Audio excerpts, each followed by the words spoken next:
Hi everyone. In today's tutorial, I'll show you how to change a square picture into a circle using Canva. This quick trick is perfect for logos, social media posts, or presentations, and it instantly gives your design a polished, modern look. Let's get started. First, make sure you're logged in. From your design workspace, head over to the left-hand menu and click on Elements. This is where you'll find all kinds of design tools, including frames. Scroll through the frames or type circle frame in the search bar. Canva has frames in many shapes, but the circle frame is what we'll use here. Click on it and it will drop into your canvas. Use the corner handles to resize the circle to your desired size. Drag it into place so it fits neatly within your overall layout.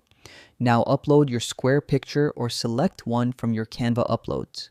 Drag the image over the circle frame until you see the drop overlay, then release. Canva will automatically crop it into a perfect circle.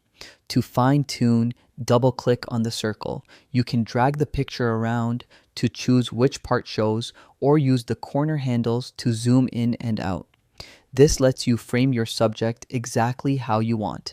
Once your circular image looks good, you can add extra design touches like text, borders, or backgrounds to complete the look. It's a simple method that adds elegance to any project. And that's it. You've just turned a square photo into a circle in Canva. Practice with different images and layouts to master this skill. Thanks for watching, and don't forget to like and subscribe for more Canva tips and tricks.